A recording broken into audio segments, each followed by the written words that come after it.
started to bring up a point about the friction between Africans and African Americans, right? Yes, so it was... Or non-American blacks. Yes. Yeah. So one of the major things, you know, and I think this also depends on whether you had to go through any formal education here, and at what point that happened. So if you were much younger and you're in the middle school area, it's brutal. Kids are kids. Yeah. You know, I have a 7-year-old black baby sister that's in a Korean school, and she comes home and she wants it straight. So she, you know, it starts at that level. You're just like, I'm so glad I missed this stage. I'm so glad I didn't have to go through this where I was in question from like age 4. I mean, what do you know about your identity, who you are, and everything at that age, and to have to deal with that kind of. And I'm so glad you bring this point up because DK, Yeah. Uju's son, That was so went tragic through too. that. Yeah, Yeah. definitely. So That was he so tragic also to me. went through that, you know, to the point where he attempts suicide. So the advantage that I feel like we have as Africans is we do have that circle, that village, that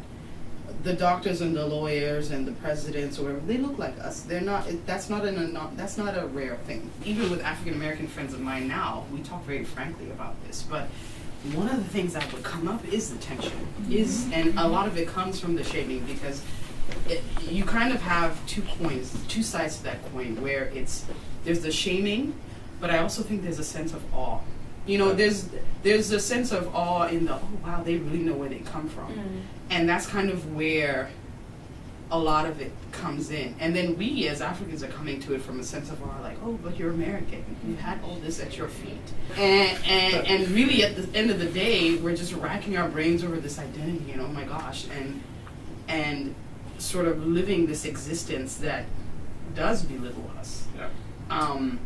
But you at least have the balance of sort of now having taken some time to go back and reflect and sort of read more about yourself. So if I try to listen to all the voices here, what I'm listening to is an issue about that identity crisis, because we have American-born Africans, we have African-born or African-raised African. American-born African, American-born African. Yeah. The whole point is we're still attached to our roots, Yeah. irregardless of what we try to do, irregardless of the education, irregardless of the surroundings that we are brought into.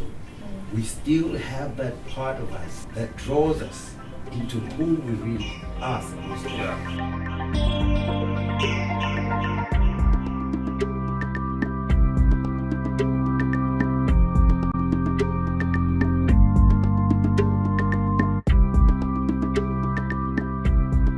So you bring up the hair, right? Yeah. Right. Which also figures very large in this book, right? And she tried to make that the focus of this book. Yeah. So do you think then that, and I would just kind of piggyback on what you were saying, running away from this identity, and I might be shot by saying this. Do you think so? When it comes to the whole natural hair thing, right?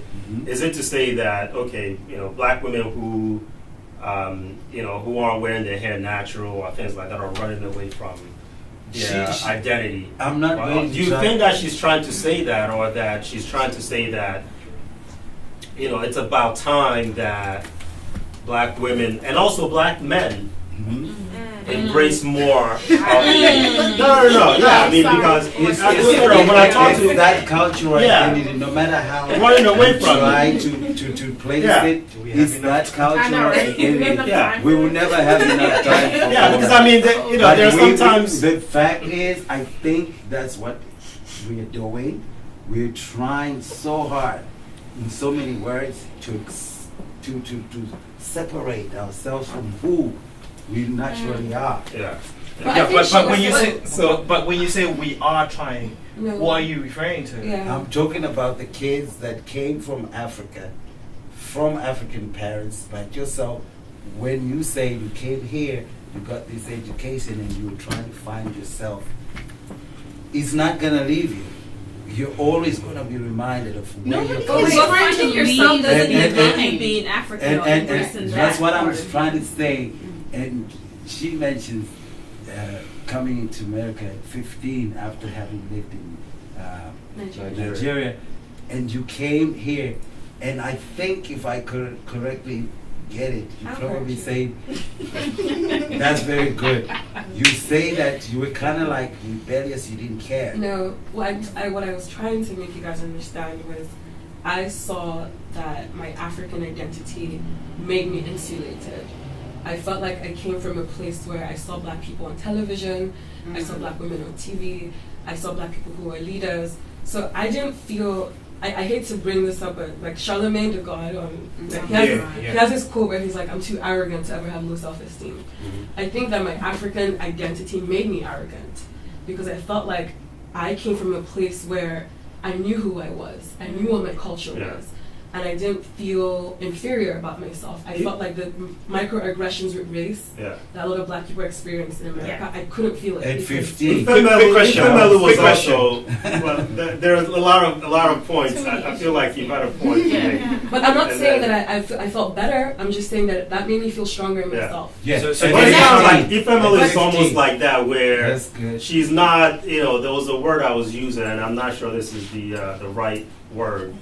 So she's not a prototypical, immigrant, right? Where she kind of like maybe feels sorry for herself, right? She doesn't feel sorry for herself in a way. Sorry? I felt strength. Yeah.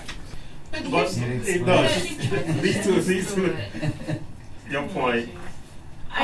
Go ahead. No, go ahead. I was going to say, what you said brings up the whole struggle between African people, and I'm Caribbean, so I'm going to say Caribbean people, and African American people, is that Caribbean and African people have a sense of identity. Like where we come from, all you see It shapes us. Yeah, all you see are people like you, and so there is no question about who am I. No one asks those kinds of questions in Africa. In the Caribbean, who am I? Do I love myself? When you come here, because of the history here and how the history was taken away, now the standard of beauty, should I wear my hair natural? Am I beautiful if I wear my hair natural? It only exists here. I had growing I up. don't think it only exists. So does it think become something not And just going back home Yeah. and seeing this influx of you don't see natural hair anymore. I'm You sorry. don't. I was Yeah. like, you don't see any In Nigeria, Your weave is in Nigeria, how it's can you weave. get it? A lot of women wear In weave. Nigeria. I mean, more women Yeah. with I think- weave than natural In hair. Nigeria. Yeah. I'm sure. But the I difference- the feel difference- out of the- place when I go to Ghana and I don't have a weave. And after being there even just 2 weeks, I started thinking, should I wear a weave? Maybe I should. I think Everybody she should have a was weave. trying to just show that hair is a political topic. Like, Yeah. Yes. Your point. I think the difference though is that it's not an issue back home, so people don't over-rationalize. So should I have a weave or shouldn't I have a weave? I think You want that to get a issue weave? is Yeah. Let's hear it from the women. Wait, hold on. Let me hear from the women. I think I definitely want to hear from you. it's at the root of the struggle certainly that I had, as an African versus when I encountered African Americans and tried to interact with African Americans when I first came to the States was you almost had to take it all or leave it, right? Yeah. You didn't have that. There was a contradiction about it because America is supposed to be the land of individualism and you're supposed to do what you want, but you couldn't cherry pick what you wanted to do. So you were either black and everything that came with it. When you listen to what you watch, what you did, or who you associated with, or you were not. So it was a very binary kind of thing. Yeah. Where in Africa, you have, in Nigeria, growing up at least, you had the choice of doing whatever you wanted. Yeah. And perhaps it was because you knew who you were anyway. Yeah. So there was It wasn't even a question. Yeah, it wasn't exactly. It It wasn't wasn't the an issue. Yeah. it wasn't a I question. would have to disagree. I guess coming from an experience of someone who identifies as African, was told that I'm African since day one, but was born and raised in the States, I sense a little bit of, I don't want to say hypocrisy from this conversation, but it's that sense It's of, true. I think it's very detrimental to try to dichotomize Black American and African because they are very much intertwined. And I think it's important to realize that the Eurocentric standard of beauty is not bound to Black Americans in the States. Yeah. You know? Yeah, It's people bleaching not. back home. I didn't. Yeah. I have people that don't even believe I'm Nigerian because of the way I wear my hair.